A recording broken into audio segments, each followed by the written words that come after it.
Good afternoon. The date is 2nd August, Women's Month. This is a month in 1956 when women of South Africa marched to the Union buildings, when they demonstrated the power that women have. They marched against soldiers and police who were armed, but they were not fearless as women. We're also meeting this afternoon at a time when the choral fraternity is mourning, as we have just lost one of the most accomplished program directors we've ever seen in the choral fraternity, Dr. JZM Sambo, who passed on recently.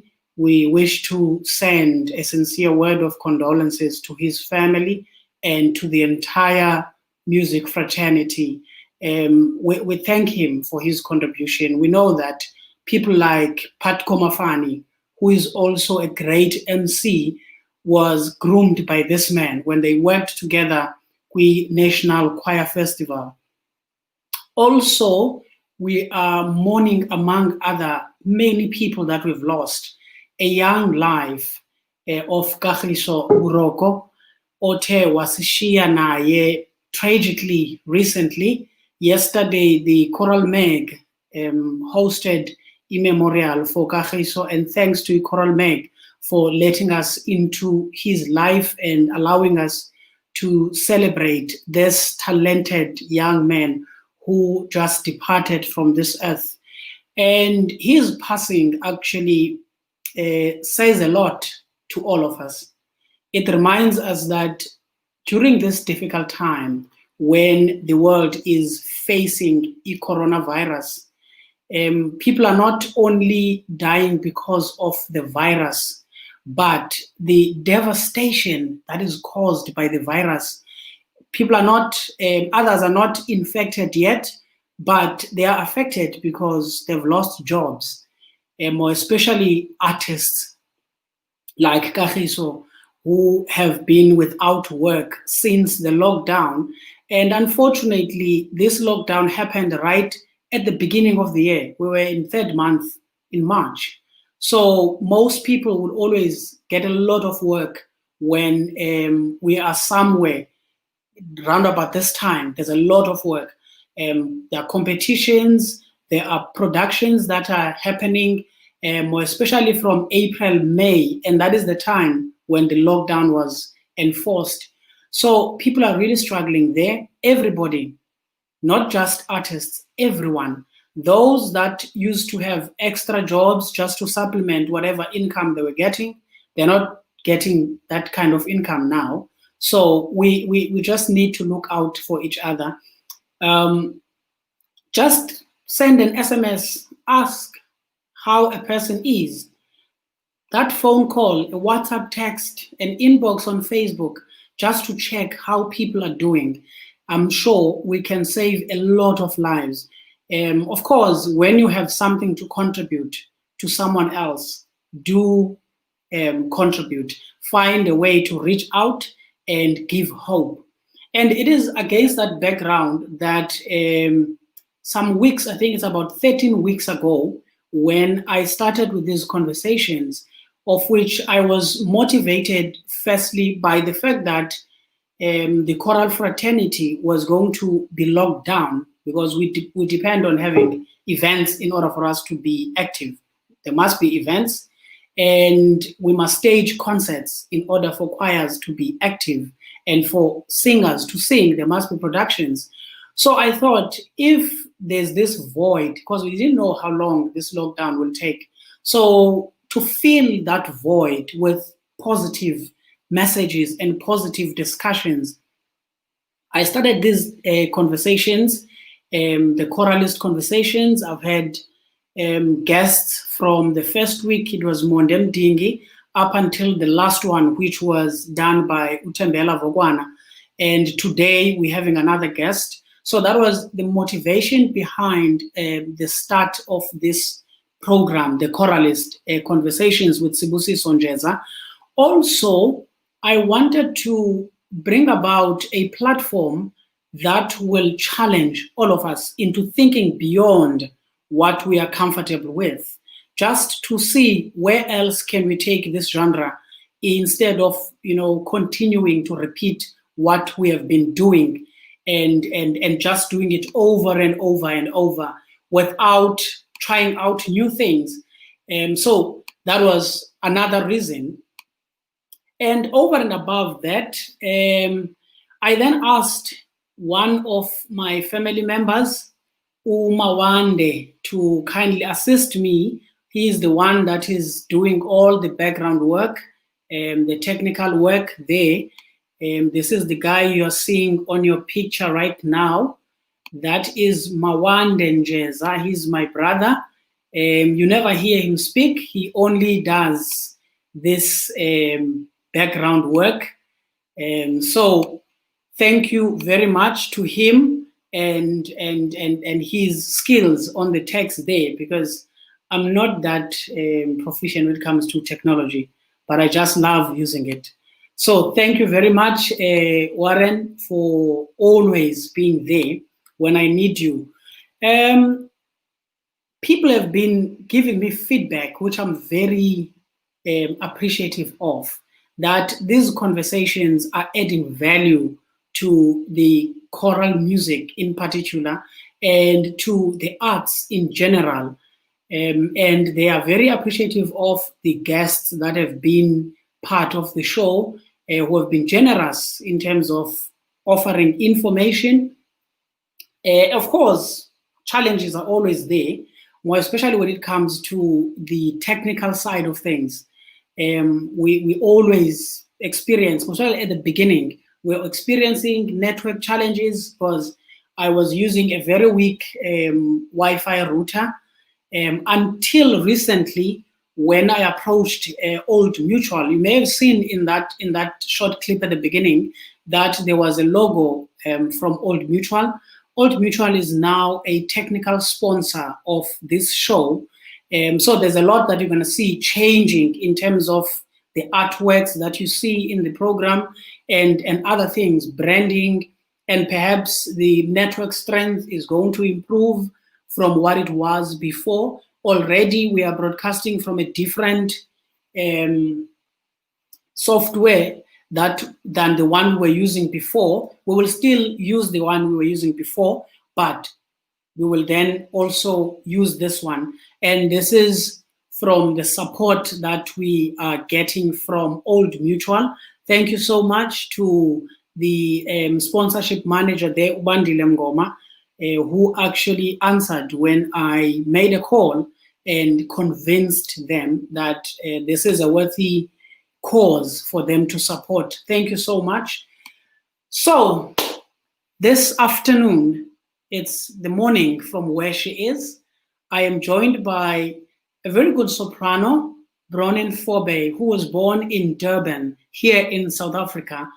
In her career, she's performed for both the late Nelson Mandela and Queen Elizabeth II.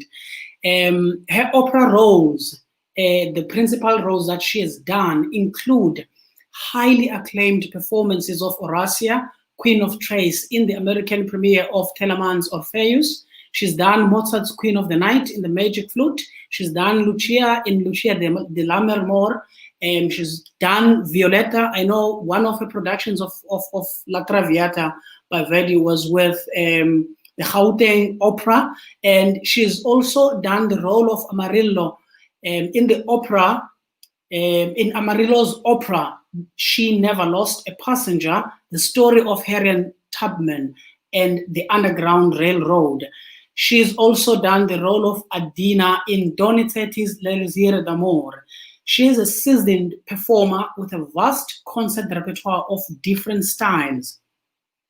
She holds a BMAS degree from the University of KwaZulu-Natal, UKZN, a Master of Music from the Manhattan School of Music, which she earned while on a Fulbright scholarship, and an artist certificate from Southern Methodist University. She is the first South African woman to earn a Doctor of Musical Arts.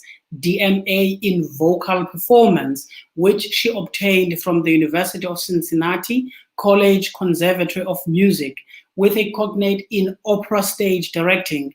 Currently, she's an associate professor of music at the McLennan Community College in the United States of America.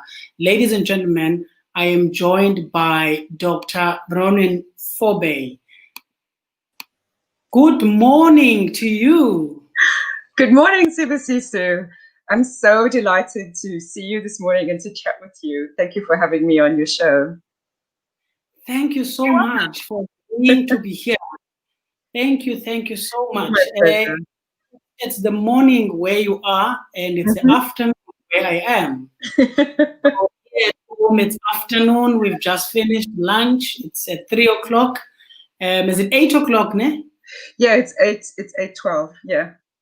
8:12, yes. So you guys are in the morning, and this side we are in the afternoon. Let me first remind people of the person that I'm going to be chatting with. They would recall, I think it was in 2011 at the Standard Bank Arena. Some people saw you for the first time, and here is a clip, just a short clip of what happened there.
Oh my goodness, you've just... Do you remember that?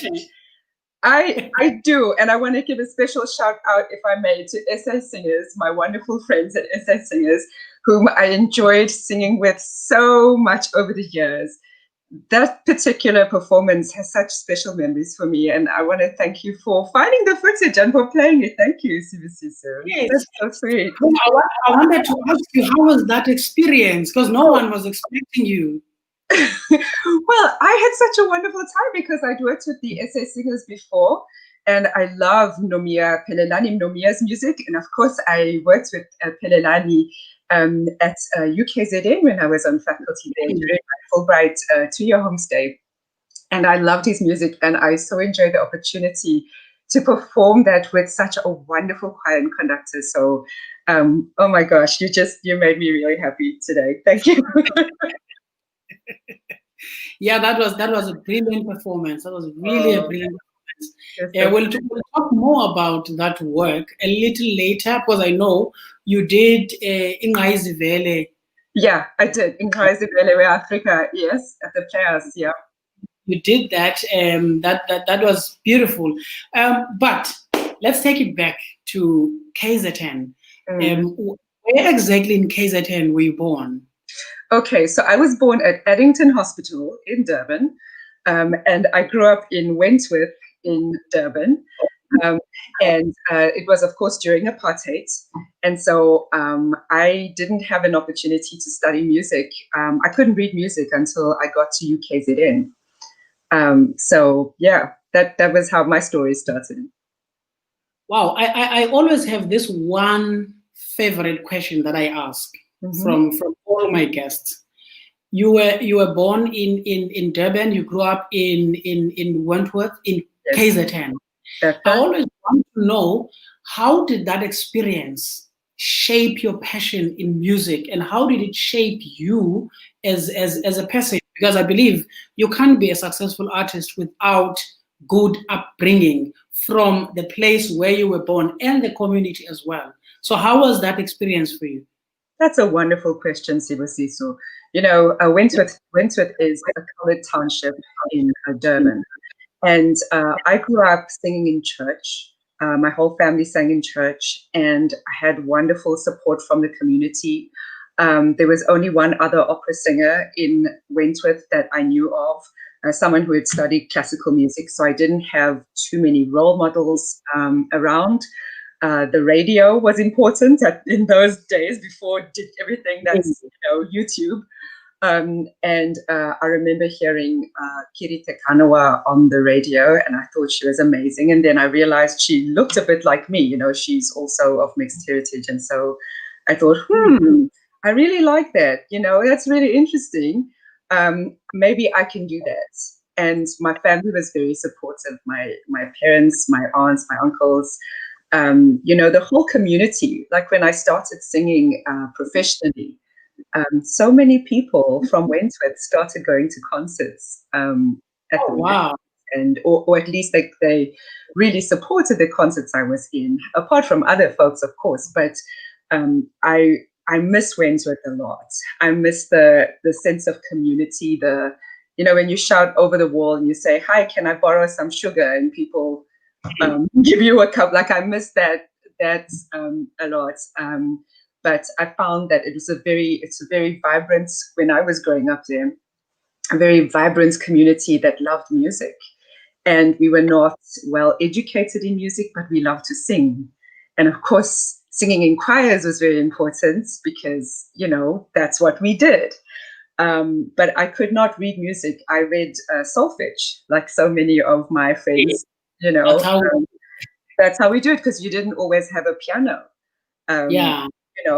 When I was in high school, I remember the parents fundraising furiously to build a theater, like a hall at the school. Oh, wow. And they bought a piano, and it was a big deal. It's amazing what some people take for granted sometimes, but that was a big deal for us. And singing in choir was so important. Still is, for me. A wonderful story, because for many of us, we come from places where music is loved, because music has always been part of our lives. That is out of question. But in terms of now taking it as a career, you had to be something proper, like a doctor, or like when I left home, I was going to do BCom accounting at Rhodes, but I wanted to do music, so I had registered for music.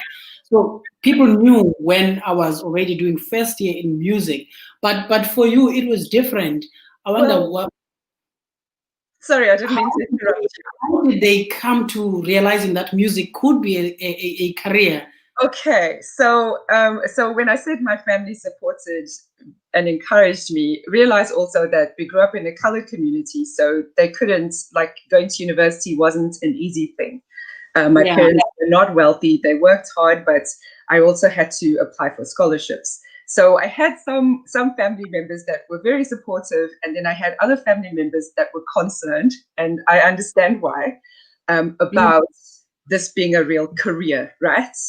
And so I made a deal because when I applied to UKZN, I applied for a BSc, BCom, and a music degree. Okay, because I really wanted to do music, but I wasn't sure if I could really do it as a career. So at first, like you, I was like, well, okay, I'm going to be an accountant. And then I got this note in the mail that said, you've been invited to an audition at UKZN. And I thought, oh man, okay, let me go and try. But what am I going to sing, right? So I sang a hymn. And I still remember this. I sang You'll Never Walk Alone because I knew it. Okay. And they accepted me on the day. But before my audition was the theory test. And Sibusiso, I couldn't read music. Yeah. So I go in for the theory test and I look at this piece of paper and I go, okay. And I just said, okay, I'm done. And I walked out. Lord. I didn't write anything on the paper because I didn't know. So then they accepted me on the strength of my audition. And I had very basic theory prior to, but I couldn't retain it. But we didn't really have music in school. I mean, music was, okay, let's listen to music versus let's learn how to read Western classical notation. And so solfege was learned in choir. But in terms of what you just said about how do people think, well, this could be a career, I had a little bit of convincing to do. And I knew that the only way I could convince them was learning as many skills as I could and trying to do well in my degree. But the deal I made with my family was I would take accounting subjects and music subjects simultaneously in that first year. And soon enough, it became obvious which subjects I was doing better in. So, yeah, so I feel your pain. That's really wonderful. I think your story is common to many other singers because when we registered at university, we couldn't read staff notation. My first lesson was actually the first day I got to university. That's when Professor Christine Lucia realized that I couldn't read except for tonic solfa. So she taught me how to read treble clef that same day. But because I had tonic solfa, I was able to relate, stuff. Exactly. Yeah, it's wonderful to. And now you're a composer. I mean, that's phenomenal. Yeah, I only could write in staff notation somewhere into my music degree. Before I couldn't. It was just tonic solfa. Yeah. I see that there's your homie here. Bandi Swam Singapanti. Yes, Gardenia Road. Oh my gosh. Yes. Reminding you of home. Yes, and your student as well. Oh my gosh. Okay. Sibusiso. People are watching you. I'm so he was performing in the Voices of South Africa competition, Mtunzi, and he did very well. Congratulations. Oh, I'm so proud of you. He's claiming you as his teacher, so it means you taught him well. So back to the conversation about education. You decided to go all the way. Some people end at the first degree or just a postgraduate, a diploma in opera singing. Others would go as far as masters, but you went all the way to the Doctor of Musical Arts. And there's this notion that if you can't sing well, just study and teach. Right. But you're doing both. You're singing very well. You are teaching, and you're an academic. You went all the way. So how has that helped you in terms of you being an artist? That's a really fine question. And I appreciate you asking, because you're right. A lot of people do have this misperception that not everybody, right, but a number of people think that those who can't do, they end up teaching. But I would challenge that stereotype and say, in order to teach, you need to be able to do that thing that you are teaching, and successfully. Not just for yourself, but to inspire the generation that's coming after us. Because if we're going to build something really special, I mean, you know how glorious and wonderful the voices are back home. It is something, it's a gold mine, right? It's very special. And so for those of us who teach, it's so important for us to learn as many skills as possible to be able to pass that on, but then to also be able to model it. Because if I ask my students to sing something, I need to be able to do it well, too, right? Yes. Yes. And so, I would challenge that stereotype. And partly why I kept going was I had a teacher, Barbara Hillmore, at SMU. When I did my artist certificate there, she said to me, there are no South African women with a doctorate who've actually gone through and studied a doctorate in voice performance. I think you can do it. And I think you should apply, and I applied to one university which had, to my mind, a really strong academic as well as the performing, a high level of performing, because I wanted to do both. And I was fortunate that they accepted me and they gave me a scholarship, because I would not have been able to afford to go without that. But they also recognized the importance of somebody like me going through, and my doctorate took long. I didn't do it in 3 years, which a lot of people do. Mine took much longer. It took about 7 years to complete, just under 7 years, because during that time, I went back to South Africa for my Fulbright 2-year homestay, and I taught at UKZN, my alma mater, where I met Ntunzi and a number of other wonderfully talented students, because I felt, I want to give back. I had married an American, so yes, I live here, but I wanted to give back, and I've tried my best to remain connected with colleagues back in South Africa to continue being able to give back. And I think that's essential. No matter where we go in the world, we need to always remember where we're from. That's really profound. So are you planning to come back and work here anytime soon, or are there any projects that connect you back to South Africa? Well, thank you for asking. I mean, I've been back on tours and also to do master classes. I was in South Africa a few years ago for Njabulo Madlala's Voices of Africa competition. I was one of the adjudicators, and we have stayed in touch over the years, and he's a wonderful colleague that, we try to keep doing things together. But most recently, I was planning on returning. Actually, now I would have been there right now. Thank you, COVID-19.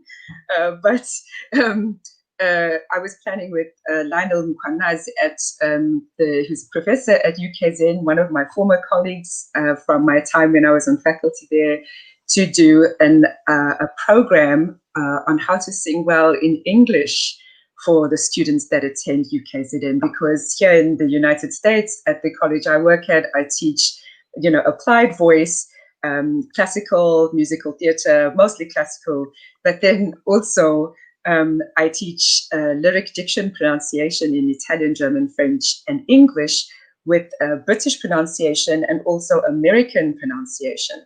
So there's two slightly different things. And, our hope was to try to help the students in Durban learn how to sing well in English.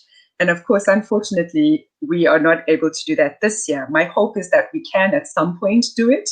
However, I'm also going to create an online version of the course, and I hope to make it accessible to students, all over South Africa. So that's something else. It's another project that I'm working on. Mm-hmm. That's great. Is it going to be available on YouTube or your website? Which is I haven't decided. Well, at the moment, I'm setting it up to be on YouTube, and then I'm going to share the links on my website as well. So it's not up yet. It's still in progress, but I'm going to try to get it up before the end of this year. Yeah. Please do that. If you want to check out some of the work that she's done, there is the website. moving at the bottom of the screen, then you will see everything that she's done and what she's doing, what she was supposed to be doing at this time.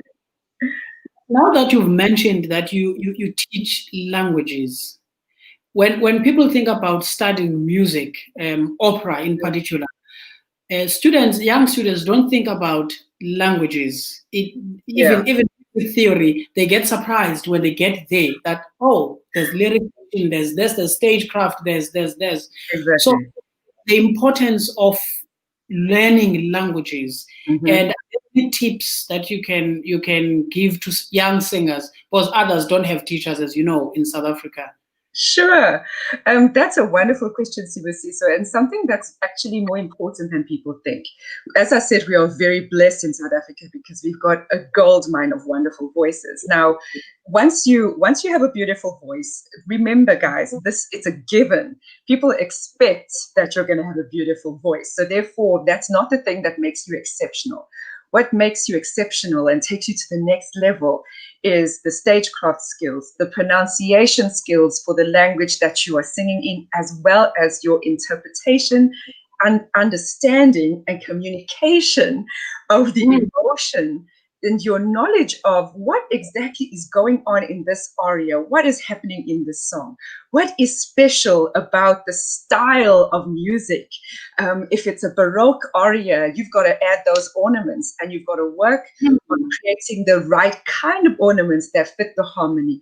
If you're singing bel canto, you're going to work on cadenzas, but then the cadenza has got to demonstrate the emotion you are feeling in that moment, which is the character's emotion. What that means is you need to know about the character. So the best tip I can give you after that long explanation, I get a bit carried away when I start talking about this. The best tip I can give you is do your homework. Do your homework. Do it. Do your homework. Before I bring up this, because I have to ask this person with her comment, would this apply to choirs? Absolutely. Go on. Sorry. Yes. I wanted to know, okay, so that people don't think this language proficiency has to be applied only by solo singers singing arias. And then ignore it when we work with choirs. So the most wonderful thing about SA singers that I experienced working with them, because we worked on Njeza, Where Africa in Durban. We also did the Kesento Me from the same, one of the other songs from the same concert, the same competition.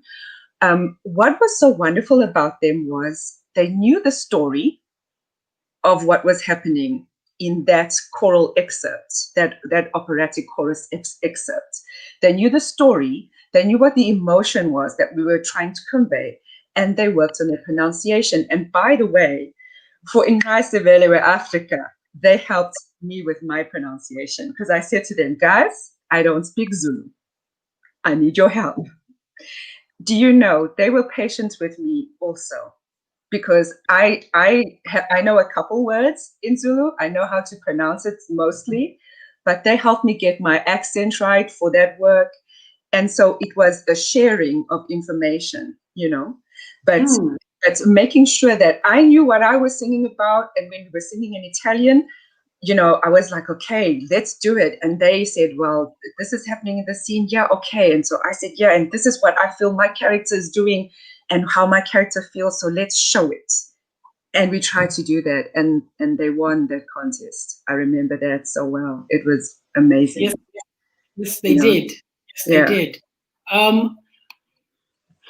Mandisa, you have to explain yourself. She says, Bronwen brings such an aura to the show, Namhlanje. What are you saying about us who've been here? It's the first time in this show.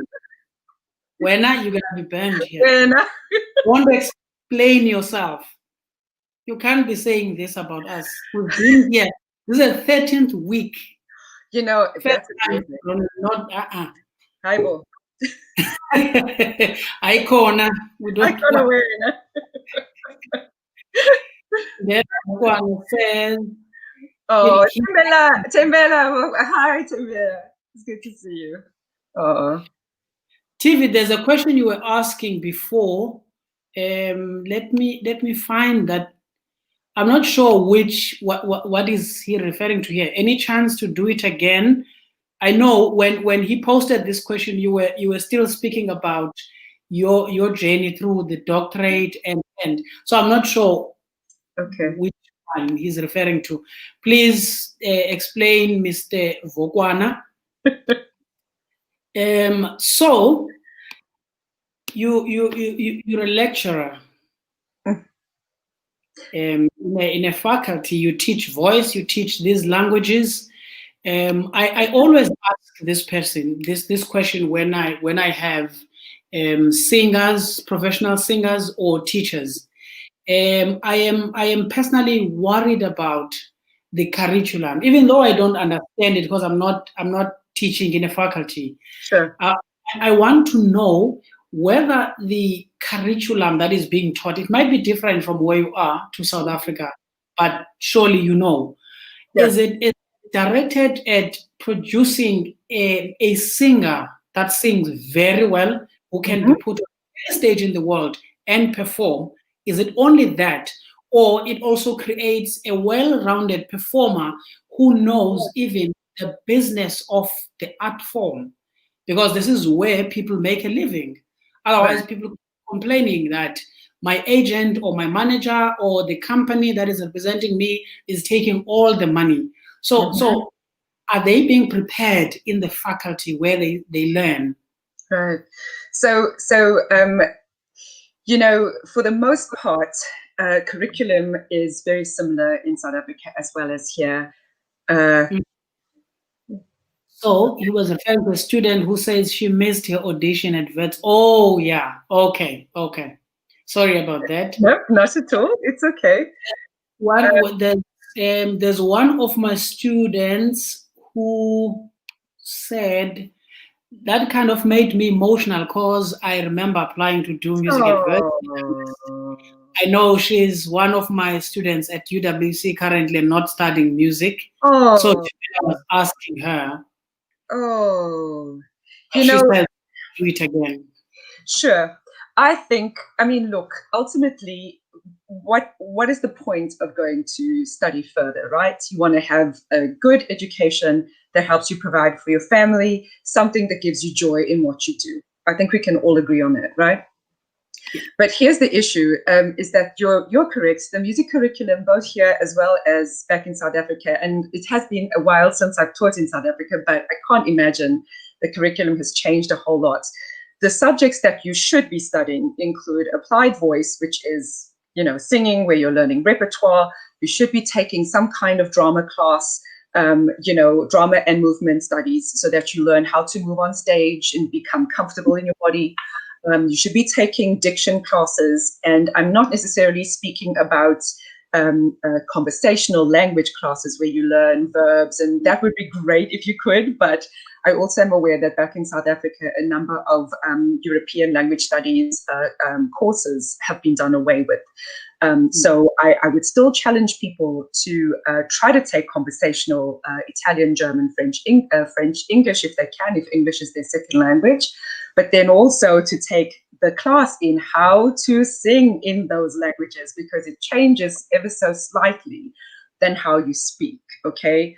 There are certain aspects that are treated differently, including how to sing a diphthong in English, you know, and we can talk a bit about that later, but that's going to be one of the things that I cover on my online tips thing, you know, in some videos and with examples, etc. But the thing that is missing, I find, is the notion of treating what you do as singers as an entrepreneur opportunity, an entrepreneurial opportunity. You are your business, you own your business. Whether you have an agent or a representative, you are your business. How you represent yourself in the world, and that includes, by the way, social media. So a little word of caution, do be careful. People remember what they see on social media. So do be careful in how you represent yourself to the world. Just cautious, obviously, you know. Show yourself to be a positive person, somebody who is respectful, somebody who is encouraging, and also prepare well. show up prepared, be competent, right? Now, as an entrepreneur, you have to be aware of marketing yourself well, showing up with your music learned, obviously, and being able to do what your director wants you to do. If you're in an opera, if you are, a teacher, of course, it's a slightly different situation if you are at a university or college, etc. But that is one of the things that I find to be, there are a couple places, like at the University of Cincinnati, the artist diploma program, I believe they do teach a course in budgeting, entrepreneurial skills, but that's one of very few places that do that. So if you're in a situation where that's not being provided for you as part of your course, I would challenge you to seek out someone in the business school. Talk to somebody in the business school, or have your professor talk to somebody in the business school about coming to do a short presentation on the importance of budgeting for singers, because there are costs that you might not think about when you're a student. Exactly. You need to know about. And I'll go over what some of those things are in a minute. And please realize I'm not trying to discourage anyone from being a professional singer, but there are unknown costs that you need to be aware about, okay? But I do feel that is either a course or a presentation that would be really, really wonderful for students, because there also is a difference when it comes to filing your taxes. Not everybody can afford to have a private accountant, but knowing more, empower yourself to know more about filing your taxes, to know more about budgeting, to know more about, okay, if this is a time of COVID-19, the world is going through something really awful. I mean, and I appreciate you so much, Sibusiso, for mentioning Dr. Sambo, I beg your pardon, and also our sweet friend Kagiso, who was at Gauteng Opera when I did the Elixir. And knowing about the mental health challenges that singers face sometimes, and being aware that a lot of singers go through a tough time as they are trying to become professional. It's not always as glamorous as it looks. When people see things on Facebook, they see the happy stuff, right? They don't always know what people are going through. And so just be aware that this is a journey. It's a process, it's a journey. And supporting your friends, supporting your colleagues is crucial, okay? Now, you asked me about curriculum changes. I would 100% add on some kind of entrepreneurship, whether it's a course on budgeting, entrepreneurship, etc., marketing, a short course that people can do, or to have a professor call in somebody from the business school or the marketing department at a university and say, would you please come and give a short masterclass to my students on this subject, and giving up one of the group classes for that, so that that information can be covered. So can I talk a little bit about budgeting? Go ahead. I'm very passionate about this. So the thing is, folks, when you are a young singer, you're going to be applying for young artist programs, whether they are paid or whether they are programs that you pay for. And that's true in the US. You'll be applying for competitions. And my wonderful friend McLennan does such a great job with providing opportunities for folks back in South Africa. I am just so impressed with what he's doing. But not all competitions many competitions are going to have a big application fee. Getting to an audition is costly. You have to pay your own fare a lot of the time, your own travel. You stay in a hotel. You try to arrive the day before, especially if there's a jet lag issue. Because you remember, when you cross time zones, you're going to be dehydrated and exhausted when you arrive. Your body clock is completely off. I'm chatting, it's now 8:45 a.m., but for you, Sibusiso, it's 3:45 p.m. Right. So if I had flown to South Africa and we were having this conversation, I'd be like, oh, good morning. And that's how singers often feel after long journeys and having to show up prepared. There's clothing that you need to have that looks professional, dress well, not fancy, but well put together, clean, smart. You also need to have money sometimes to pay the accompanist that's playing your audition. So far we've covered accompanist, travel, hotel, voice lessons. They don't stop. They keep going. Coachings, airfare sometimes, and then also your agent fees if you have an agent. Now, this starts to add up very quickly. So my advice is to have a separate account, or to at least portion some money off that you save for those things from your overall budget. And it gets expensive. The reward can be very rewarding when you do get the job.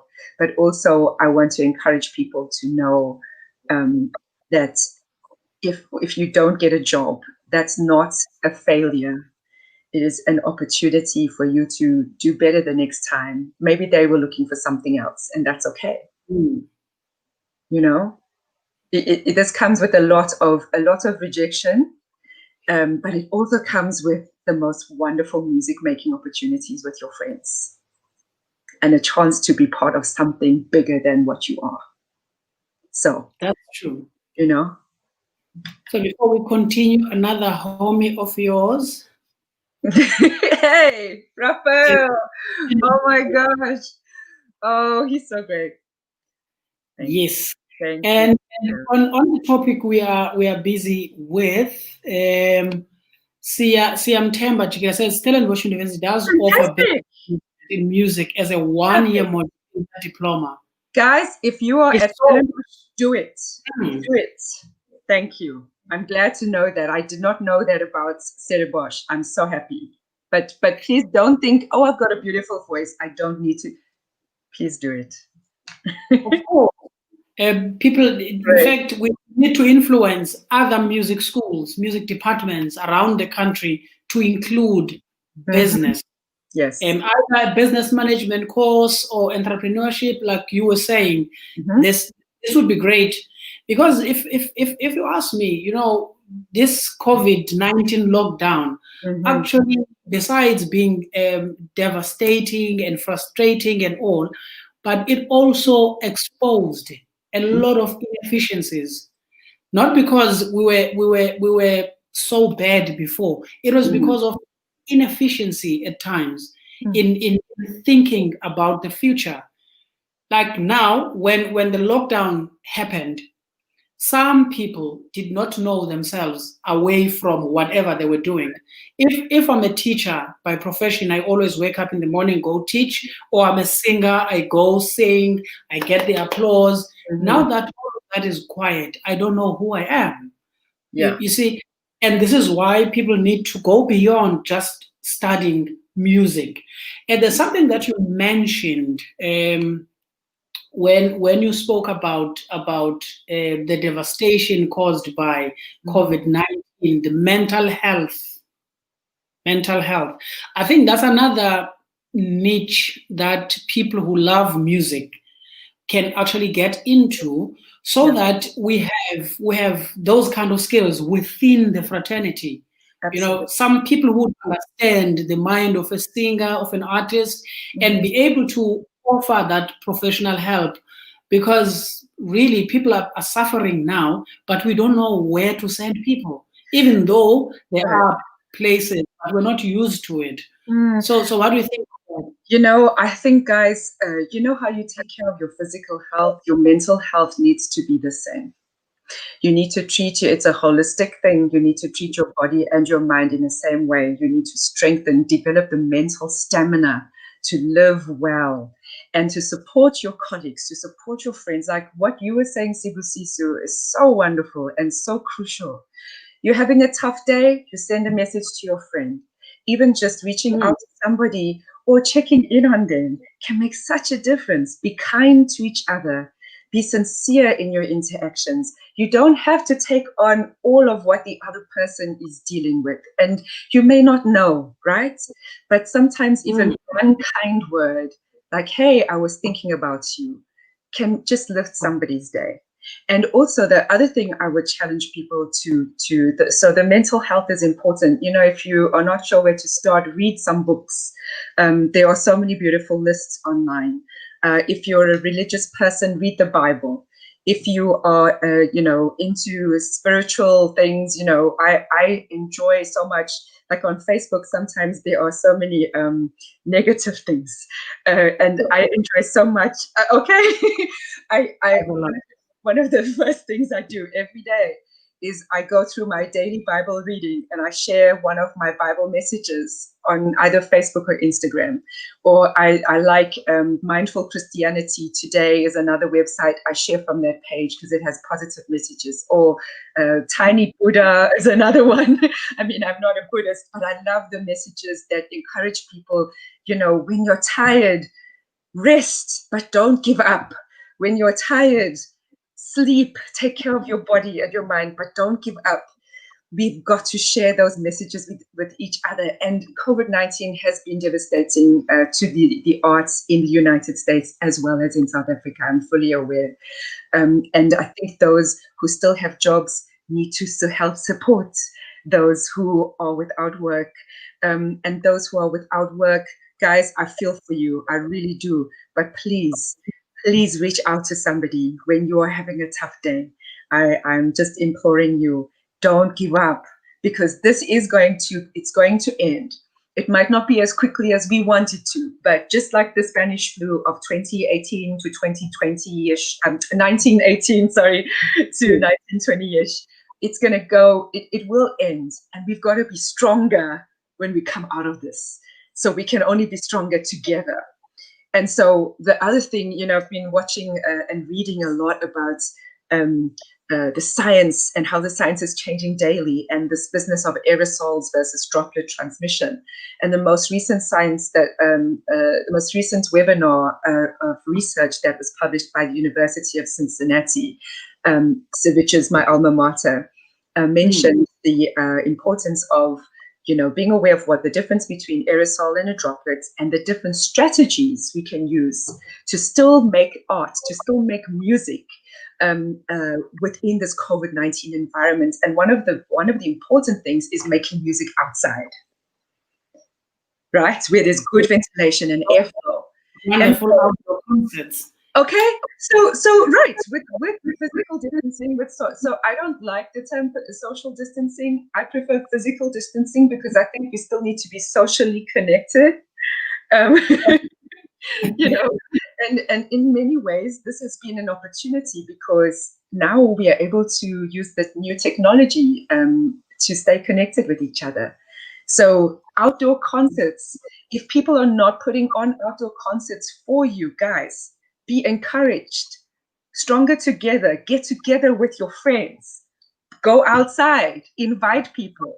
Say we are going to use, we're going to follow physical distancing. We want to be respectful of your health, etc., etc. Don't stop singing. Choirs, don't stop singing. Don't stop. Find an alternative way of still doing, find a safe way, but use the science and do it. That's great. Another good story from University of Forte. There is a music entrepreneur management.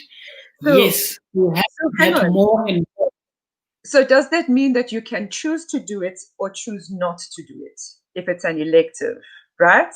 Yeah, for now, that's what it means. Definitely. Yeah. So therefore, if it's an elective, do it.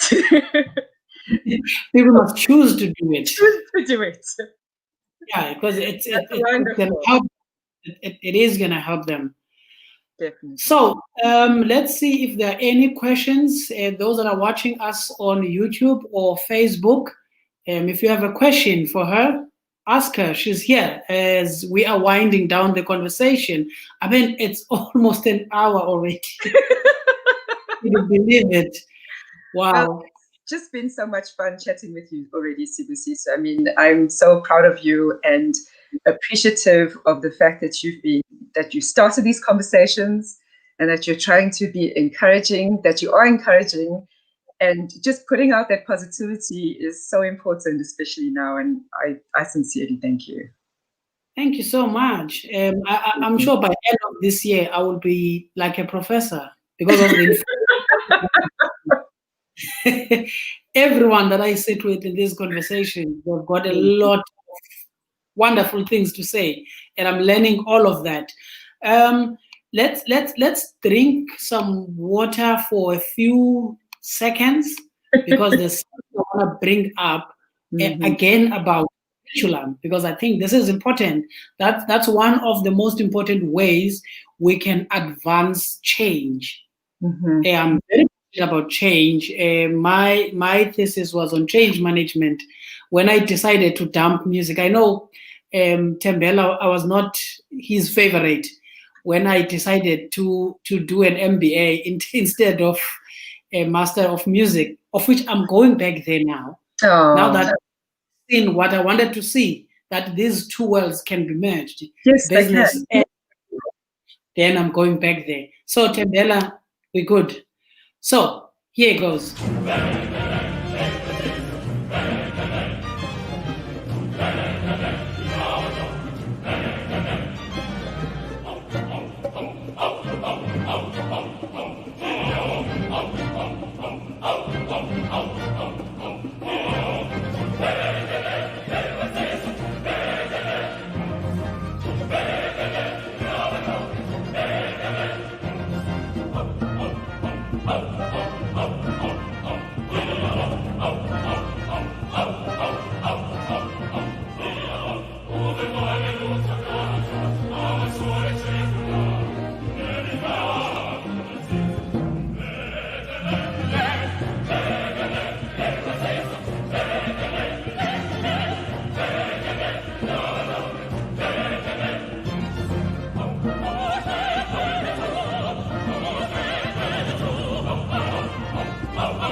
Now, you tell me, why wouldn't you have music as part of the curriculum that is taught at university? What could be one reason?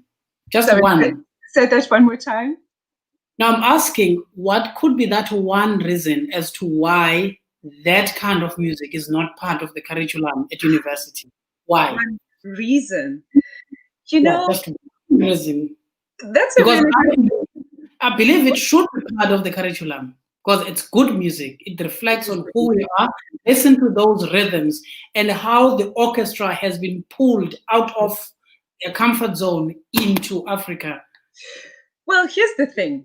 Okay, so classical music, as we know it, I don't see it as a Eurocentric art form. Okay, I see it because it's sung by so many of us, right? But using the rhythms and using the language of Africa, the languages of Africa in that idiom, in that space, is a beautiful opportunity for us to share the culture, the people, the way of life with the rest of the world. I was telling you, I was just on a webinar recently that was talking about the importance of including music from different cultures, different countries in the curriculum, right? So the point was, we need to include music like Nomia.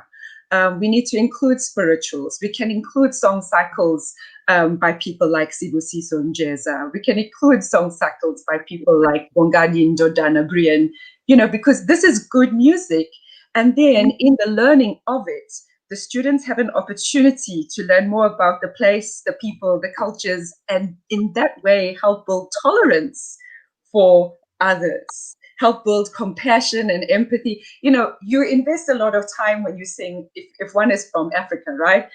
We don't really, in South Africa, we don't speak French. We invest a lot of time to learn a French art song. Why can't people in France invest a bit of time to learn a song by Nomia, or people in the United States And so this conversation that the webinar that I was on recently spoke about the importance of being more accepting of music like this, like what we just heard, in the classical idiom, and teaching it to our students. In this part of the United States, we have an organization, well, the whole country's got an organization called the National Association of Teachers of Singing, right?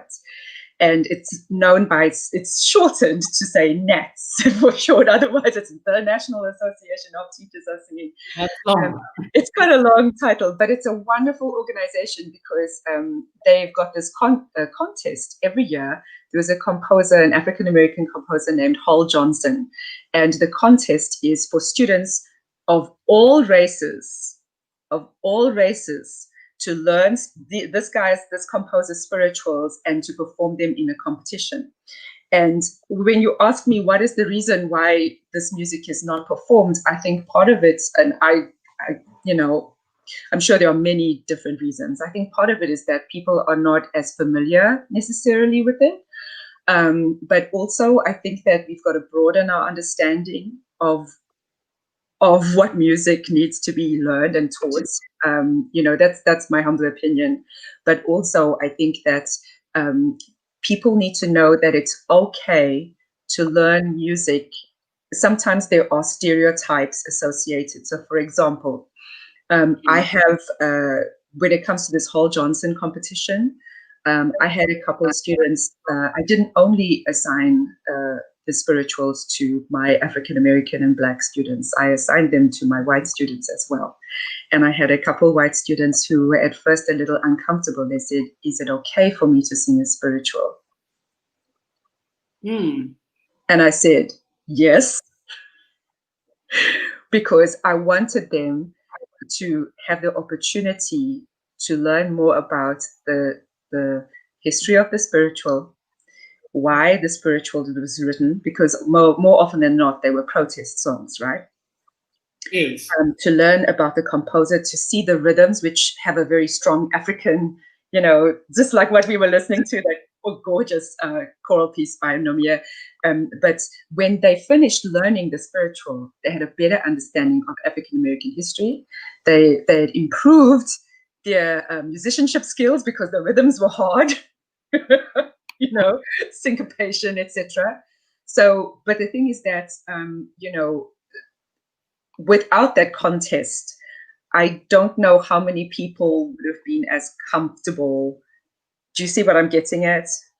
Yes. I think that teachers have a role to play in this, in driving some changes to the repertoire that students learn.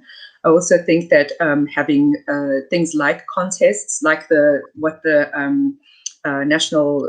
Old Mutual contest does, where you've got to do a classical piece plus something. Exactly. We've got to have them. They've got to be like this. Otherwise, some people think of them like that. The one is not better than the other. They are the same. It's good music.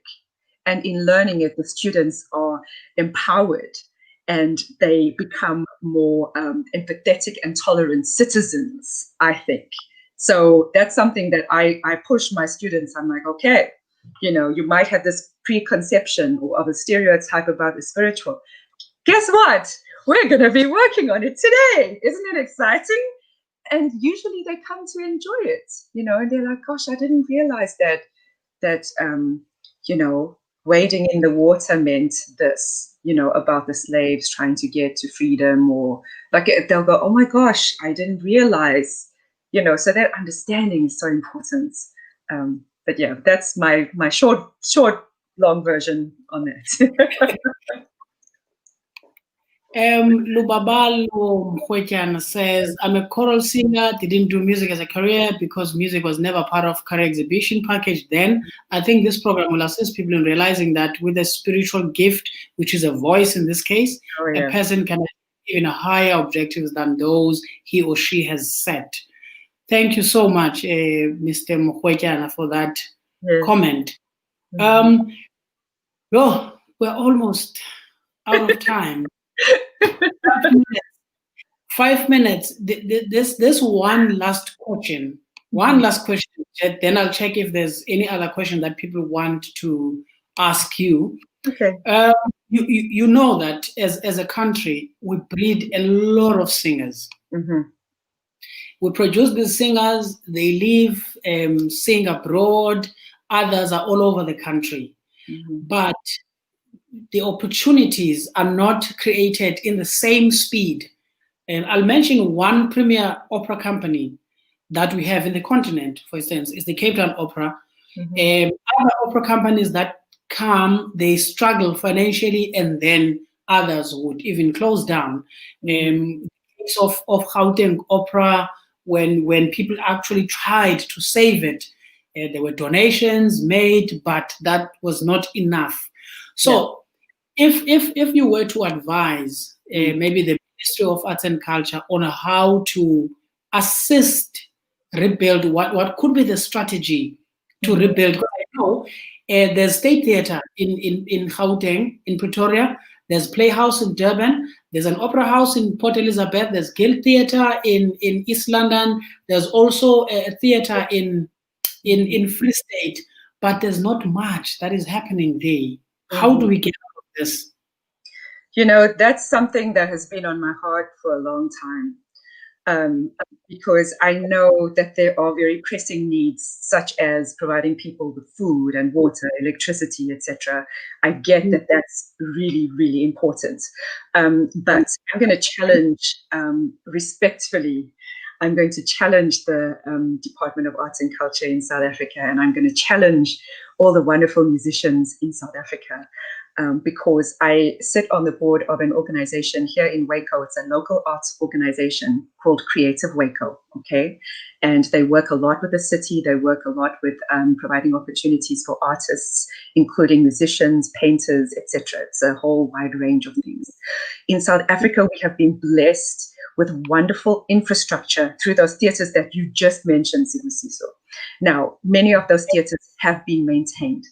We are blessed with a gold mine of artists, a gold mine of voices that they need in the Northern Hemisphere. Okay, that's why they're being taken away, you know, at such a have them freely. I mean, right. But the thing is that a lot of us also care about what's going on back home. So my challenge to artists in South Africa and the Ministry of Arts and Culture is respectfully this. During apartheid, do you remember that the state helped support arts organizations in the country? Do you also remember that during apartheid, the people that performed opera were not the majority of the country, right? The people on the stages in the main roles. But do you now realize what a goldmine we have and how wonderful it is that most opera singers are of different races? The majority is Black, and they are being highly sought after in the rest of the world. Do you realize what having the most wonderful artists and arts infrastructure in South Africa with artists that can be employed, people that are working, will do for the economy, will do for tourism? Through being on the board of this local arts agency here in Waco, Texas, I have seen numbers about what the arts, a strong arts environment in a city can do for the economy. It's millions of dollars, folks. If the Ministry of Arts and Culture can invest in arts and artists in South Africa, and if those artists in South Africa can take greater ownership of their art, come together, support each other, collaborate. Even if someone on top is not making you collaborate with each other. Find ways of working together for the positive, greater good of everybody. Put on shows. You know, if you do work with the Ministry of Arts and Culture, be respectful. Because remember, guys, there are pressures when people don't have water and electricity. I get it. And my heart goes out to them. I get it. But artists need the support. They need the same support as small business owners, larger business owners. And that is doable if you work together. That's what I'm going to say. That is doable if you are respectful, kind, and you work together. And I'm going to be praying about it because I want to see it succeed. I really do. I really do. I mean, I wouldn't have said it any better. We really need to come together, work together. Of course, there are challenges, and there will be many challenges. There will be opposition to this, but as artists, we really need to get organized and make sure that these theaters are not just standing there as white elephants. Right, because all singers wanting to come to Cape Town, whereas there are other places within the country where that talent can be taken care of. Well, and the thing is, I also get that, people are, sometimes it's easy to be protective of one's own resources, right? Because everybody's struggling. That is true. But during apartheid, I remember, and I wasn't able to see shows during apartheid, remember. But the thing is, I do remember that there was support from the state, and that helped a lot of people, and it also helps the economy. And of course, however, it's not only the responsibility of the state. That's something else to remember. We as artists need to take ownership. And as I said, try to do the gigs outside, charge money. If you are good with your skills online, find innovative ways. And sometimes I might have an idea, but you might have a better idea. One is not always going to agree. People will not always come to a consensus. But through respect and dialogue, we can come to an understanding of each other's positions and a way forward. And I think that's crucial. I really do. Your last words of encouragement to artists? Well, if music is the thing you really want to do, and it's in your heart and your soul, and you can't see yourself doing anything else, go for it. You will encounter challenges in any discipline you decide to study in, any discipline you work in. There will be rejection, there will be great reward. But if this is something you want to do, when you get tired, rest, but don't quit. And keep moving forward. Don't look back. Keep moving forward. And be kind to yourself. Don't look back. Keep moving forward and be kind to yourself. Those are beautiful words from our guest this morning from where she is. Thank you so much for joining us this afternoon. People really loved you. Mandisa, who said you bring such an aura in this, explained herself. She says that I must let it go because it's Women's Month. So I'll let it go. Ladies and gentlemen, thank you so much for joining us this afternoon. Next week, again, I will be sitting with Ama Oledi, some great women that have been part of this fraternity for many years. One of them is Uma Mulindelwa Nqatha. She is now based in Free State. For quite some time, she was in Mthatha. So one of my guests next week, and a week after, it's going to be another woman. Until end of the month, we are celebrating great women in this art form. Thank you so much for joining me. And once again, thanks to Old Mutual for supporting this show. And remember, later today, Amazwi Omzansi, the competition that Bronwen was also referring to, organized by Njabulo, is happening. I think he gave tenors second chance. Yes, he did. Very exciting.